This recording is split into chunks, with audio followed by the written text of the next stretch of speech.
아멘. 오늘 저희들에게 주시는 은혜의 말씀은 누가복음 12장 16절부터 21절까지의 말씀입니다.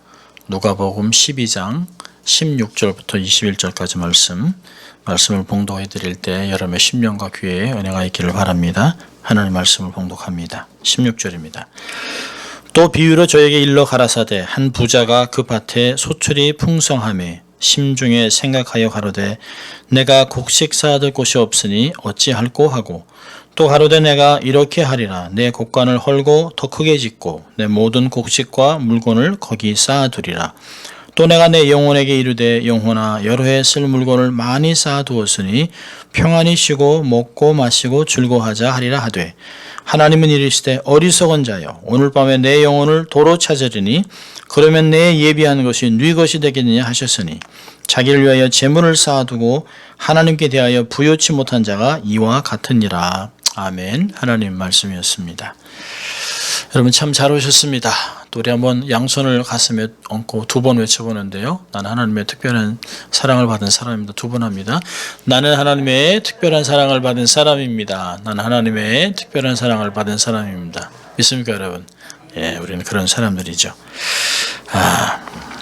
여러분 어떤 분야에서 타의 추종을 불허하고 사업수단이 있는 사람이나 쉽게 돈을 잘 버는 사람들을 마이다스의 손을 가진 사람이라고 얘기합니다. 손을 대는 것마다 번창하고 대박이 나고 돈을 벌고 그런 사람을 마이다스의 손을 가진 사람이라고 얘기합니다.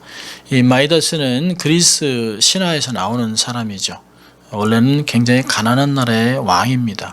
그런데 그가 수레신 바카스의 장인을 잘 도와준 것 때문에 그 사람에게 은혜를 갚기 위해서 왕에게 물어봅니다. 마이다스 왕에게 내가 내게 무엇을 해주기를 원하느냐. 그러니까 가난했던 왕이기 때문에 제가 좀 만지는 것마다 다 금이 됐으면 좋겠습니다. 라고 소원을 얘기했습니다. 그러자 그 소원을 허락해 줬습니다. 그러자 마이다스가 가서 만져보니까 만지는 것마다 금이 됩니다. 식탁을 만지든 무엇을 만지든 책을 만지든 기분이 얼마나 좋은지 몰라요. 그런데 음식을 먹으려고 빵을 만지면 빵도 금이 되고 물을 마시려고 하면 물도 금이 되고 그러니까 너무 기가 막힌 거죠. 사랑하는 딸을 안았는데 딸이 금으로 변했습니다. 너무 비통해서 다시 바카스 신에 가서 이걸 다 없앴으면 좋겠습니다라고 얘기하면 어떻게 하면 가능할까라고 물어봤습니다. 애원했습니다. 그러자 팍톨로스 왕이 가서 목욕을 하라고 알려줍니다. 그래서 마이다스 왕이 팍톨로스 가서 물에 뛰어들자 또 모래는 막 금으로 변하면서 그 힘은 사라졌습니다. 이 간단한 재미있는 신화지만 이 신화에서 우리에게 가르쳐주는 것은 과도한 욕심이나 탐욕은 결국은 화를 부른다 라고 하는 것입니다. 그것이 그리스 신화에 숨어있는 이야기입니다. 오늘은 예수님의 비유 29번째 말씀으로 어리석은 부자라고 하는 제목으로 은혜와 도전을 받으려고 합니다. 어리석은 부자. 본문 배경을 보면 본문은 예수님이 갈릴리 사역을 성공적으로 마친 후에 그 뒤를 남쪽으로 내려오시는 배경을 하고 있습니다. 그러니까 4장부터 9장까지 예수님의 가르침과 놀라운 기적들이 막 나타났습니다. 그러니까 백부장의 종을 고치고 죽은 회당장의 딸을 일으키고 5,000명을 오병이어로 먹인 사건들을 보고 수많은 사람들이 예수님을 따랐습니다. 그러니까 세상적으로 한다면 정말 예수님의 대중적인 인기는 최고조에 달했습니다. 오늘 12장 1절 우리가 읽지 않았습니다만 1절을 보면 이렇게 얘기합니다. 그동안에 물이 수만 명이 모여 서로 밟힐 만큼 되었다. 그러니까 예수님을 보기 위해 예수님의 기적을 보기 위해서 말씀을 듣기 위해 사람이 엄청나게 모인 것이죠. 요즘 같으면 아마 BTS 이렇게 뜨면 막 수천 명, 수만 명, 아미들이 막 떠서 막 난리가 나는 그런 엄청난 인기를 갖고 있었습니다. 예수님은 이 모인 무리들에게 2절부터 12절까지 인간의 본질적인 아주 근본적인 중요한 문제들을 많이 다루고 있습니다. 지옥, 천당, 하나님의 섭리, 인간의 영혼의 소중함, 성령, 특별히 12절을 보면 마땅히 할 말을 성령이 곧 그때 너에게 가르치시리라 성령에 대한 이야기를 가르치셨습니다. 이런 아주 인생의 본질적인 아주 중요한 주제들을 다루고 있는데요. 그 중에 젊은 사람이 하나 나타납니다. 젊은지는 모르겠습니다만 그 중에 한 사람이 이르되 13절에 선생님 내 형을 명하여 유업을 나와 나누게 하소서라고 얘기합니다. 보니까 예수님이 가르치는 중요한 주제는 아무 관심이 없어요. 그냥 그저 아버지가 돌아가시고 난 다음에 유업을 조금이라도 더 받으려고 하는 것입니다. 이 내용 13절을 보면 이 부자가 예수님께 나타나서 정중히 선생님 저희 아버님이 돌아가셨는데 유업을 우리가 나눠야 될 텐데 지혜를 주십시오 라고 한 것이 아닙니다. 아마 내용으로 볼 때는 형이 자기가 요구하는 만큼 재산을 분배를 안 해준 것이에요. 그러니까 예수님은 엄청나게 인기 있는 예수님을 이용해서 자기가 이득을 보려고 하는 것입니다. 예수님을 이용하려고 하는 것이에요. 자기 편을 들어달라는 것이죠. 그자 14절에 예수님이 딱 거절합니다. 그리고 15절에 아주 중요한 얘기를 해요. 우리 15절 같이 읽습니다. 저희에게 이르시되 삼가 모든 탐심을 물리치라. 사람의 생명이 그 소유에 넉넉한 데 있지 아니하니라 하시고. 네, 15절에 아주 중요한 것입니다. 14절에는 자기에게 재산을 나눠달라고 부탁한 그 사람에게는 노를 한 후에 모든 회중들에게 얘기합니다. 모든 탐심을 물리치라. 원문으로 보면 모든 탐심으로부터 자신을 지키라고 하는 것입니다. 그러면서 아주 중요한 걸 얘기해요. 사람의 생명이 그 소유에 넉넉한 데 있지 않다. 부자라고 가치가 있고 가난하다고 하찮고 그게 아니라고 이야기를 하고 있습니다. 그러니까 부모의 재산에 탐을 내고 있는 그 사람에 대해서 이야기합니다. 어떤 학자는 그럽니다. 유산 앞에서는 99%의 사람들이 과욕을 품는다. 탐심을 간다고 얘기합니다. 그래서 형제의 난도 막 생기는 것입니다. 자, 그러면서 16절의 비유로 가르칩니다. 자, 오늘 핵심 가르침을 보면 부자는 여기 보니까 부자라고 얘기합니다. 16절에 한 부자가 그 밭에 소출이 풍성했습니다. 자연 환경이 열악했던 이스라엘에서 농사로 부자가 된 사람입니다. 부자는 세상의 기준으로 보면 탁월한 경영가죠. 탁월한 실업가입니다. 기업가입니다. 소출이 많고 창고를 늘리고 노후를 위해 충분히 준비했습니다. 세상적으로 보면 존경받을 만한 사람이죠. 아주 부러운 사람이죠. 나이가 먹어가면서 노후에 대한 관심이 점점 늘어납니다. 어떻게 살지? 라고 하는 생각들을 합니다. 이 부자는 정말 많은 재산을 미래를 위해서 잘 준비해 놓은 사람입니다. 근데 이 사람을 하나님이 20절에 보니까 어리석은 자요 라고 얘기를 하고 있습니다. 어리석은 자를 규정했습니다. 어리석은 자, 영어로는 you fool이라고 하는 단어를 사용했는데요. 이 어리석은 자로 번역된 헬라어 아프론이라고 하는 단어는 아주 재미있는 의미가 있습니다.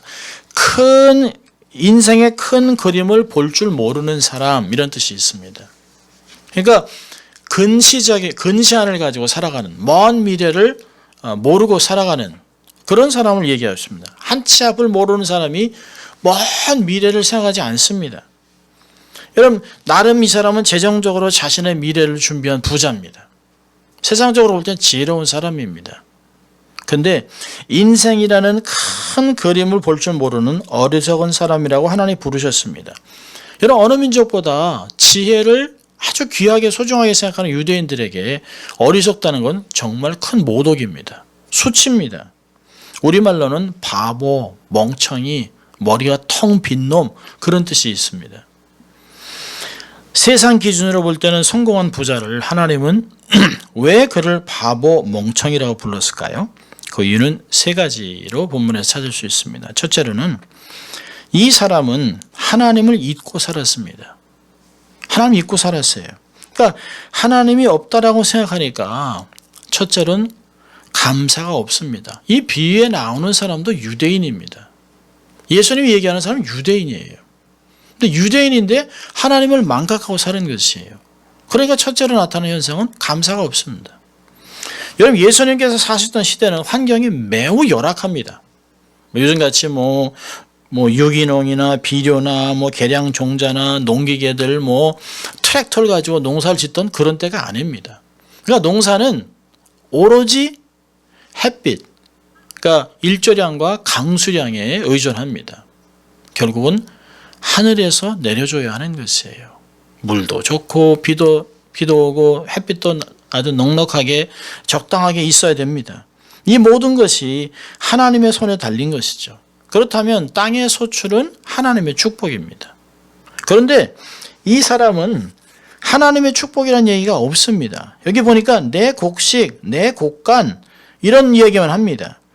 내가 보니까 17절부터 내가 18절에 내가 내 곡간을 내 모든 곡식, 내 물건, 내가 내 영혼에게 이렇게 계속해서 나 주장을 하고 있습니다.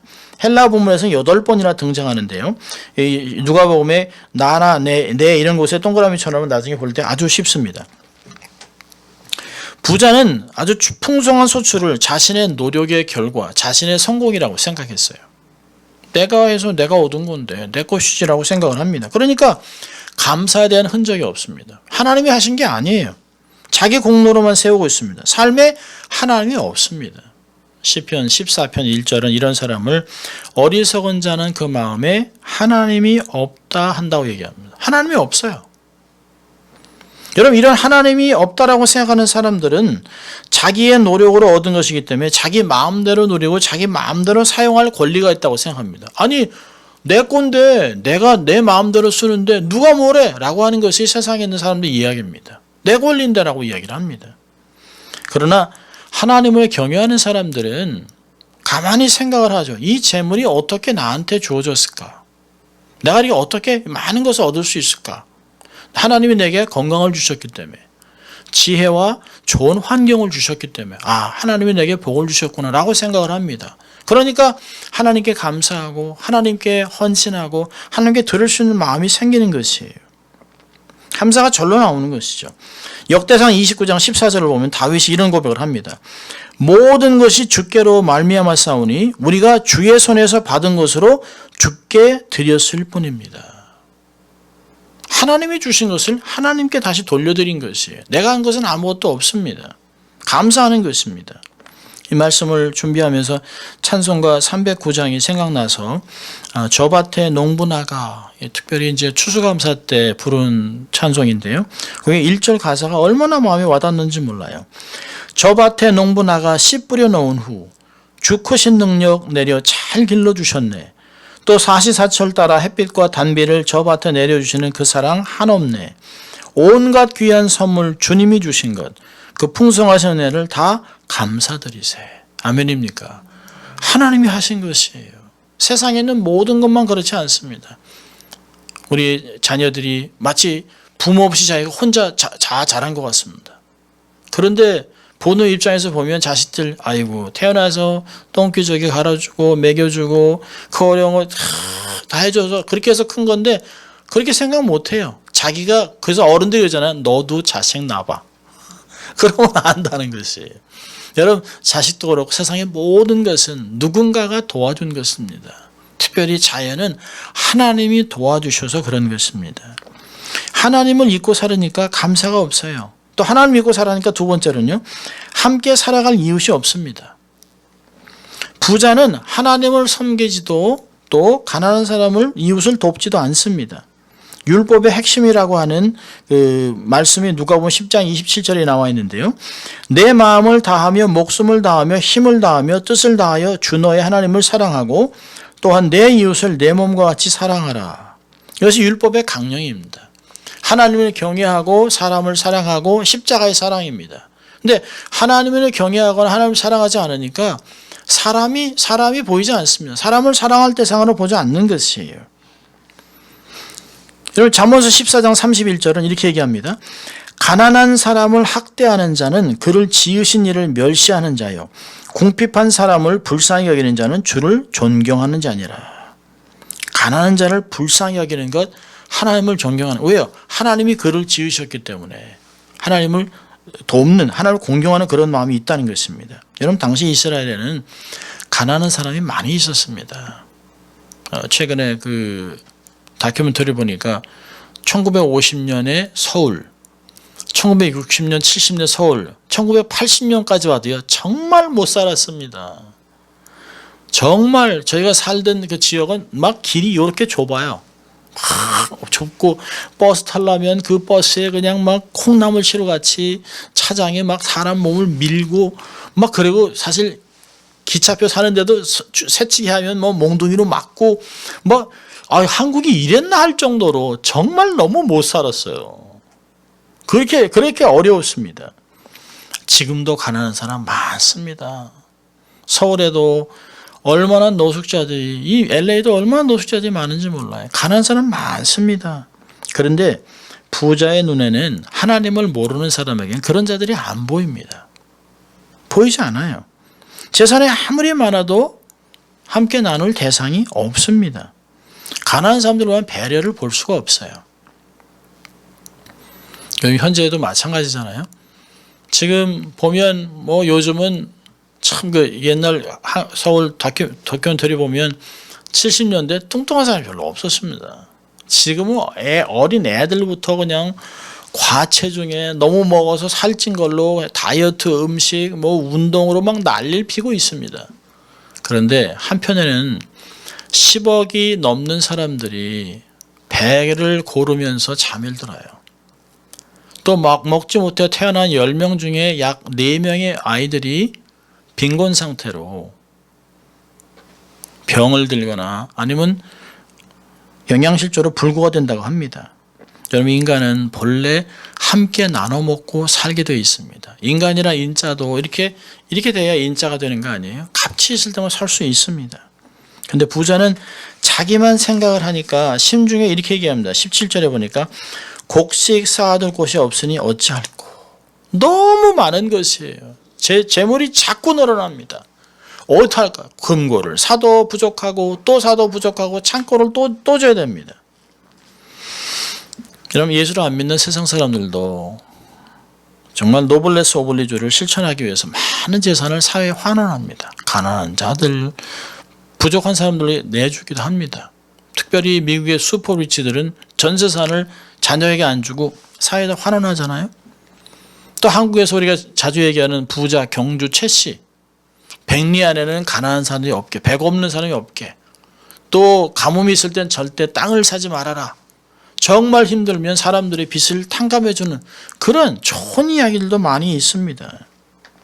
하물며 예수 믿는 사람이라면 물질을 쌓아두는 것이 아니라 흘려보내서 생명력이 흘려있는 생수 같은 삶을 살아야 합니다. 우리의 재능, 우리의 시간, 우리의 재물을 동원해서 세상을 더 좋은 세상으로 만들어가야 합니다.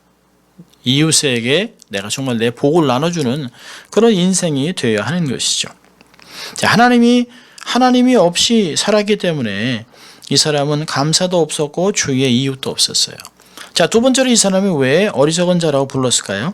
이 사람은 물질 만능주의로 살았습니다.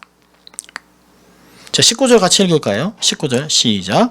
또 내가 내 영혼에게 이르되 영혼아 여러 해 쓸 물건을 많이 쌓아두었으니 평안히 쉬고 먹고 마시고 즐거워하자 하리라 하되. 예, 부자는 넘치는 소출 앞에서 하나님께 감사하지도 않고 하는 이야기가 자기 영혼에게 명령을 합니다.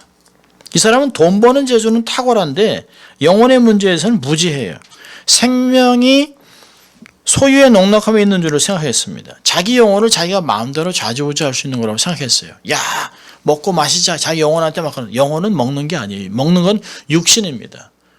의식주는 우리 육신을 위해 있는 것이에요. 그런데 영혼에게 많이 모아놨으니까 얘기하죠. 쉬고 먹고 마시고 즐거워하자. 노년을 준비한 것입니다. 노후를 준비한 것이에요. 이 사람은 하나님의 주권에 대해서 인정하지 않습니다. 얘기하죠. 이 세상의 권세자는 두려워하고 하나님을 두려워하지 않는 자에게는 종말론적인 심판이 오는 것입니다. 하나님이 심판한 것이에요. 하나님을 만나기 전에는 정말 평안이 없습니다. 자기 영혼을 자기 마음대로 좌지우지하는 그 사람, 하나님을 인정하지 않는, 하나님의 주권을 인정하는 사람, 하지 않는 사람이 종말을 맞이했습니다. 하나님은 정말 우리가 사랑하고 경외할 대상인 것을 알아야 되는 것이죠. 여러분, 우리가 매사에 가치 있는 것을 택해야 합니다. 무엇이 정말 중요하고 무엇이 가치가 있는가. 늘 평생 삶은 선택의 기로에 섭니다. 매 순간. 작은 것도 뭘 먹을까, 무엇을 입을까, 누구를 만날까, 어디를 갈까, 쇼핑을 해도 한남 체인으로 갈지 또 H마트로 갈지 이걸 생각을 합니다. 여러분, 영적인 것을 택할 것인가, 세상적인 것을 택할 것인가, 영원한 것을 택할 것인가, 일시적인 것을 택할 것인가, 하나님의 일을 택할 것인가, 세상의 일을 택할 것인가, 내가 정말 내면의 기쁨을 위해서 택할 것인가, 아니면 쾌락을 위해 택할 것인가를 늘 선택해야 합니다. 아주 귀한 말씀이 잠언서 22장 1절에 나와 있는데요. 많은 재물보다 명예를 택할 것이요 은이나 금보다 은총을 더욱 택할 것이니라. 너무 귀한 것이죠. 삶의 우선순위를 이야기해 주고 있습니다. 무엇이 먼저 되어야 하냐, 무엇이 가치가 있는가. 여러분, 하나님은 재물을 마음대로 주시기도 하고 걷어가시기도 합니다. 뺏어가기도 하십니다. 뺏어서 남을 주기도 합니다. 야곱이 이렇게 얘기했습니다. 자기 아내들에게 창세기 31장 9절에 하나님이 이같이 그대들의 아버지의 짐승을 빼앗아 내게 주셨느니라. 하나님이 그 아버지 라반이 계속 거짓말을 하고 야곱을 어렵게 하고 그러니까 하나님이 라반에게 주었던 것을 뺏어 주신 것이에요. 또 전도서 2장 26절은 더 재밌는 말씀인데요. 하나님이 그 기뻐하는 자에게는 지혜와 지식과 희락을 주시나 죄인에게는 노고를 주시고 저를 모아 쌓게 하사 하나님을 기뻐하는 자에게 주게 하시나니. 죄인은 열심히 일해가지고 막 무슨 방법을 동원해서 막 불법인 모델의 재물을 막 쌓아놓습니다. 근데 그 재산을 하나님이 쌓고 옮기세요. 트랜잭션을 시켜버립니다. 그렇다면 정말 중요한 것은 재물을 담을 그릇이 되라는 것이에요. 우리 어른들도 많이 그러셨습니다. 재물을 돈을 쫓는 인생이 되면 안 된다. 돈이 따라줘야 된다. 돈이 붙어야 된다고 얘기합니다. 하나님이 우리에게 재물을 붙여줄 수 있는, 담아줄 수 있는 그릇이 되는 게 너무너무 중요한 것입니다. 그럼 재물은 삶의 여러 도구 중에 하나입니다. 절대 이것이 목적이 되면 안 돼요. 수단이 목적이 되면 인생이 꼬입니다. 그러니까 사람을 봐도 이용을 하려고 하는 것이죠. 그런 일들이 생기는 것이에요. 인생의 길이 바뀌어요. 혼돈하면 안 됩니다. 재물의 제한성을 알아야 됩니다. 재물이 할 수 있는 것은 많지 않습니다. 사실 많지 않아요. 모든 것을 돈으로, 물질로 해결할 수 있다고 생각한 것은 어리석은 것입니다. 그래서 이 물질 만능주의로 살았던 이 사람을 하나님이 어리석다라고 얘기한 것입니다. 자, 세 번째로 왜 이 사람은 어리석다라고 얘기했을까요? 삶의 마지막을 준비하지 않았습니다. 인생의 마지막을 준비하지 않았어요. 자, 우리 20절 같이 읽습니다. 하나님은 이르시되 어리석은 자여 오늘 밤에 내 영혼을 도로 찾으리니 그러면 내 예비한 것이 네 것이 되겠느냐 하셨으니. 영원한 미래를 준비했는데 그날 밤에 하나님이 인생을 걷어가셨어요. 누가 알았겠습니까?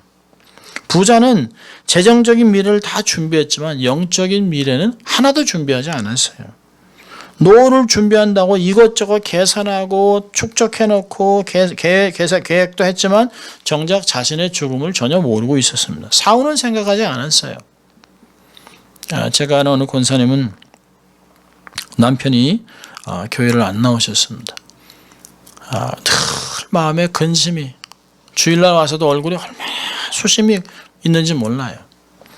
이 남편은 이민 생활에서 정말 애쓰고 수고하고 일을 했습니다. 정말 법대로 일하고 새벽에 나가서 밤에 늦게 들어오고 안 쓸 거 안 쓰고 안 입고 안 먹고 하면서 집을 구입하고 차를 사서 또 자녀들에게 교육을 시키고 애를 쓰고 수고했습니다.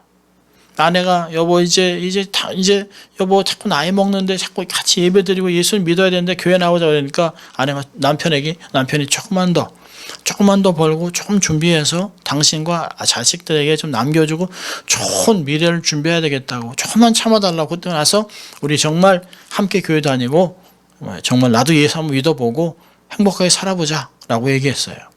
이 사람이 은퇴를 했습니다. 은퇴를 하고 오랜만에 일 안 가니까 한번 푹 자보자고 깊은 잠을 잤는데 그날 밤에 심장마비로 죽었습니다. 그러니까 그 권사님이 막 눈물을 흘리는데 막 정말 너무너무 불쌍하게 울었습니다. 남편의 영혼 구령은 끝났습니다. 남편이 지옥 갔다는 건 누구나 다 알아요. 그러면서 그래요. 정말 바보처럼 살았다는 거예요.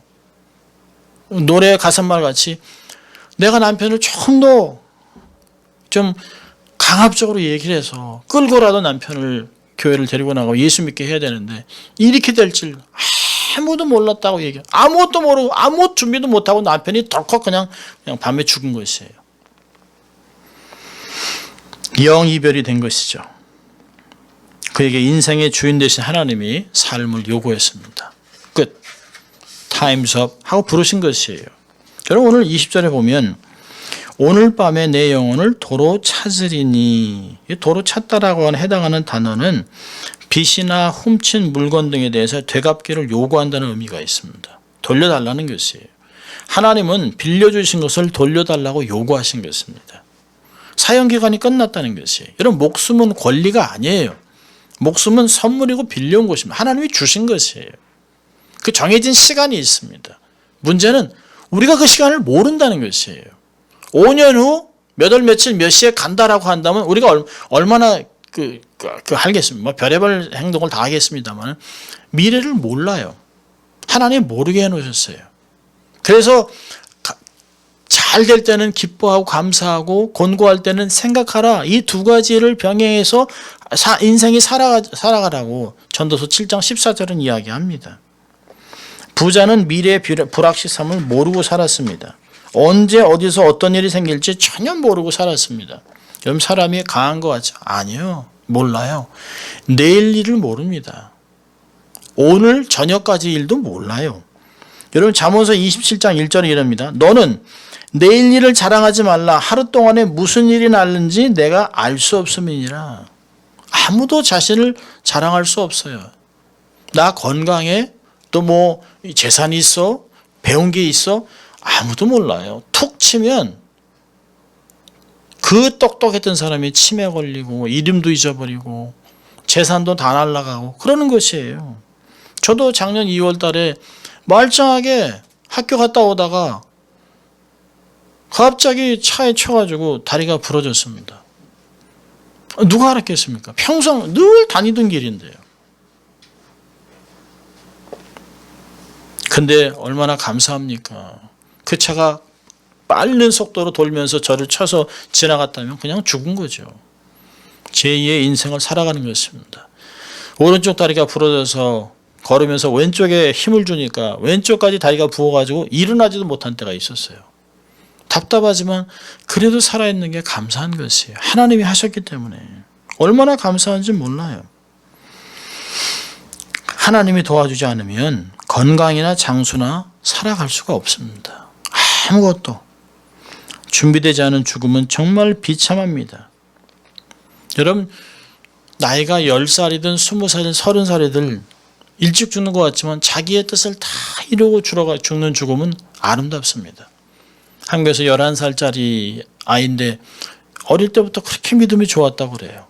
근데 갑자기 사형 선고를 받고 아이가 죽습니다. 근데 죽는데 가면서 아이가 그러더라는 거예요. 엄마한테 엄마 내 몸에 있는 모든 것들을 다 나누고 가고 싶어. 자기의 눈, 장기를 다 기증하고 갔다는 것이에요. 이게 얼마나 많은 사람들에게 귀감이 되는지 모릅니다. 비록 11살이라는 인생을 살았지만 11년의 삶을 살았지만 그 아이는 하나님이 자기에게 맡겨진 삶을 다 풀리 다 살고 영광 돌리고 간 것입니다. 준비된 죽음은 너무 아름답습니다. 얼마나 오래 살았는가가 중요한 것이 아니에요. 얼마나 가치 있는 삶을 사는가 중요합니다. 가치 있는 삶은 시편 73편 28절에 이렇게 얘기합니다. 하나님께 가까이함이 내게 복이라. 하나님과 동행하는 것, 그것이 인생의 가치요 복입니다. 주님은 결론적으로 21절에 이렇게 얘기합니다. 비유를 마치면서 자기를 위하여 재물을 쌓아두지 말라. 하나님께 대하여 부요치 못한 자가 이렇게 갈 수도 있다라고 얘기하고 있습니다. 이걸 반어적으로 얘기한다면 하나님께 부유한 자가 되라. 하나님께 재물을 쌓아라라고 얘기하고 있습니다. 인생은 하나님과 관계 속에서 가치가 있는 것이에요.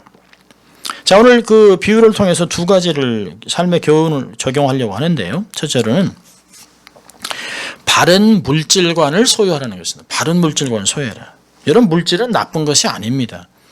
가난해야만 경건하다? 아닙니다. 그렇지 않습니다. 하나님은 많은 사람을 부유케 했고 성경에서 많은 부자를 사용했어요. 아브라함, 이삭, 야곱 다 거부입니다.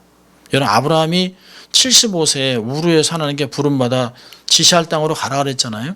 그때 몇 명이 갔을까요? 성경학자들과 다 계산해 보니까 2,500명 정도가 움직였습니다.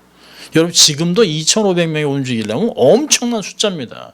2,500명의 양, 염소, 낙타, 말도 못하게 많은 거죠. 도구, 텐트, 무지막지한 것이에요. 그래서 거부라고 하는 것입니다. 또 욥은 얼마나 부자입니까? 다윗은 얼마나 부자입니까? 하나님 그들을 다 사용하셨어요. 사용하셨어요. 현대에도 하나님이 하나님을 경외하는 사람들의 비즈니스를 번창하게 합니다. 맥도날드가 제일 부러워하는 치크필레. 전국에 있는 모든 매장이 주일날 영업을 안 합니다. 성서적인 경영으로 계속 번창하고 있습니다. 세상에 많은 경건한 부자들이 재물을 가지고 선교, 교육, 이 사업을 펼치고 있습니다. 자, 바른 물질관은 뭘까요? 첫째로 하나님의 주권을 인정하는 것입니다. 하나님의 주권을 인정하는 것이에요. 모든 것이 하나님의 소유입니다. 생사화복을 하나님이 주관하신다고 믿는 것이에요. 고백하는 것이에요. 역대상 29장 11절 12절은 여호와여 광대하심과 권능과 영광과 이김과 위엄이 다 주께 속하였사오니 천지에 있는 것이 다 주의 것이로소이다. 여호와여 주권도 주께 속하였사오니 주는 높으사 만유의 머리심이니이다. 부와 귀가 주께로 말미암고 또 주는 만유의 주자가 되사 손에 권세와 능력이 있사오니 모든 자를 크게 하심과 강하게 하심이 주의 손에 있나이다. 여러분, 우리 인생이 주의 손에 있습니다. 나의 생사화복, 나의 모든 것 다 주의 손 안에 있습니다. 하나님이 하시면 모든 것이 변할 수 있습니다. 하나님 손에 있으면 하나님의 가는 곳에 갈 수 있습니다. 하나님이 하는 일을 할 수 있습니다. 하나님 모든 것을 갖고 계세요. 이 모든 것을 알았던 바울이 로마서 11장 36절에 이렇게 고백합니다. 만물이 주에게서 나오고 주로 말미암고 주에게로 돌아가미라. 영광이 그에게 세세에 있으리로다. 아멘. 하나님의 주권을 인정하세요. 자, 바른 물질관의 두 번째로는 청지기 의식을 소유하십시오. 청지기 의식을 소유하십시오.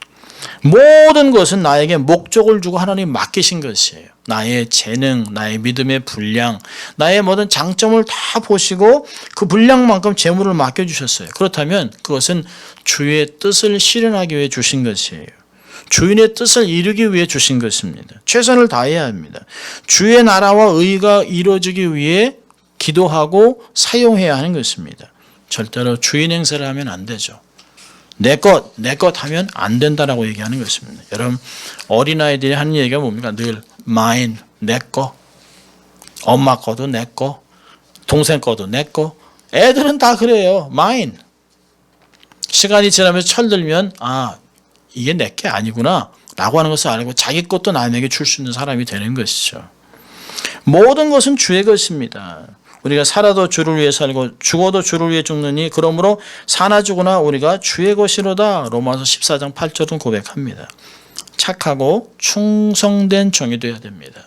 여러분, 청지기는 한 가지를 알아야 돼요. 결산할 날이 있다는 것이에요. 반드시 하나님 앞에 결산할 때가 있습니다. 하나님 앞에 놓고 장부를 놓고 하나님 앞에 결산할 때가 옵니다. 자, 세 번째로는 물질을 선하게 사용해야 합니다. 하나님의 영광을 위해서, 하나님 나라 확장을 위해서, 구령사업을 위해서, 선교와 구제, 특별히 사람을 살리고 세우는 데 사용해야 합니다. 재물은 목적이 아니에요. 재물은 하나님 나라를 이루기 위해 사용되는 그냥 도구일 뿐입니다. 많은 도구 중에 하나예요. 하나님의 이름을 드러내기 위해 사용해야 합니다. 자, 물질을 선하게 사용한다는 건 심는 것이에요. 농부같이 재물을 심는 것이에요. 고린도 후서 9장 10절은 이렇게 얘기합니다. 심는 자에게 씨와 먹을 양식을 주시는 이가 너의 심을 것을 주사 풍성하게 하시고 너의 의의 열매를 더하게 하시나니. 심을 씻어주지만 심은 씨 때문에 더 많은 30배, 60배, 100배, 1000배를 거둔다는 것이 이건 하나님의 약속의 말씀입니다. 매사에 분별하고 어디에 무엇을 위해서 어떻게 심을까를 생각해야 하는 것입니다. 하나님이 뿌린 것에 대해서 갚아주십니다. 제가 대학교 때 제 후배가 지금은 하늘나라 갔습니다. 이 목사가 대학교 때 형 나한테 200불만 꿔줘. 야 시간당 3불 받는 사람이 200불이 어딨냐 돈이. 그랬더니 형 나 정말 그래서 제가 기도하다가 그래 그럼 내가 200불을 내 삶에 심는다. 그랬더니 심길 뭘 심어 형 그러더라고요. 그래서 내가 너한테 심는 거야 200불. 갚아도 그만 안 갚아도 그만. 같이 이제 목사가 됐습니다. 세월이 한참 지났습니다. 세월이 굉장히 지났어요. 그러고 있다가 세월이 한참 지난 다음에 이 목사가 저한테 전화했습니다. 형, 왜? 내가 형한테 돈을 오래전에 빌린 게 있는데 그걸 갚아주려고. 그래서 그래? 고맙지. 근데 엄청난 돈이 들어왔습니다. 그래서 그때 그 돈이 거의 한 6,000불이 되는 돈이에요. 그러니까 30배가 된 거죠. 이 돈을 갖고서 이 돈을 가지고 이제 뭐 11도 떼고 뭐 하고 감사하고 하고 이제 맛있는 거 사 먹고 이제 막 생각을 했는데 하나님이 그건 네 돈 아니다 그러시는 거예요. 그래서 이게 왜 또 이게 제 돈인데요. 근데 하나님이 소말리아에 있는 어느 선교사님한테 돈을 붙이라고 얘기했었어요. 그래서 아내도 기도하고 저도 그래서 그 돈을 미련 없이 보냈습니다. 근데 나중에 들어보니까 그 선교사님이 자기가 우물을 파야 되는데 돈이 없는데 그 돈이 미국에서 온다고 그랬다는 거예요. 근데 저한테 올 거란 생각을 못했던 거죠. 근데 그분은 미국에서 보내주실 거니까 믿는 것이에요. 여러분 심으면 거두는 것입니다. 때가 되면 30배 어느 은행이 그렇게 줍니까? 30배 3000%입니다. 최소 물질을 선하게 심어야 합니다. 네 번째로는 긍휼을 실천해야 합니다. 작아도 지속적으로 기회가 될 때마다 적극적으로 선교됩니다. 잠언서 19장 17절 보면 가난한 자를 불쌍하게 여기는 것은 여호와께 꾸이는 것이니 그 선행을 갚아주리라. 내가 해주는 것을 하나님이 갚아준다는 거예요. 작은 쿼러 1불 하나님이 갚아주는 것이에요. 긍휼은 하늘의 재물을 쌓는 기회입니다. 가끔 제가 이제 집에서 여기까지 걸어옵니다. 그러면 세상 말로 한 몇 불씩 뜯깁니다. 뭐 파파 헬로 저를 만나면 굉장히 반가워합니다. 흑인 청년들이 뭐 1불 어떤 때는 뭐 사달라 그러면 제가 버거킹 가서 버거도 사주고 뭐 이럽니다. 그러니까 어떤 때는 그 길로 가고 싶잖아요. 오늘 이 길로 가면 제 최소한 5불 뜯길 것 같다는 생각합니다. 근데 이제 가요. 그러다 보면 이제 그런데 그게 하나님이 내게 주신 기회입니다. 하늘나라의 내 어카운트에 돈을 쌓는 길이에요. 하나님이 그걸 보시고 내 대신 네가 했구나. 그래 내가 그걸 상급 주마라고 하신다는 거죠. 평생 살아오면서 늘 부족했지만 그래도 하나님이 그 긍휼의 사역을 통해 제 삶의 물질을 흘려보낸 것을 제가 기억합니다. 축복이 나의 삶을 통해 흘러가게 하십시오. 디모데전서 6장 18절 19절 보면 선한 일을 행하고 선한 사업에 부하고 나눠주기를 좋아하며 동정하는 자가 되게 하라. 이것이 장래의 자기를 위하여 좋은 터를 쌓아 참된 생명을 취하는 것이니라. 상급이라는 것이에요. 여러분 헤비타트 운동이라고 있잖아요.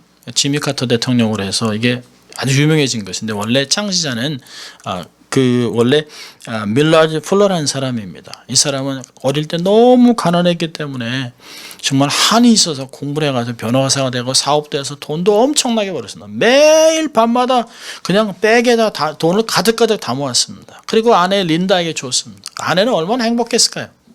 그런데 안타깝게도 아내는 편지를 쓰고 집을 나갔습니다. 이렇게 썼어요. 이렇게 사는 것이 무슨 행복이 있을까요? 무슨 의미가 있을까요? 깜짝 놀랐죠. 그래서 아내를 찾아갔습니다. 그래서 아내와 함께 모든 것을 정리하고 전 재산을 정리하고 아프리카로 가서 3년 동안 선교사로 삶을 살아갑니다. 그리고 다시 돌아와서 가난한 자들에서 집을 지어주는 헤비타트를 시작했습니다.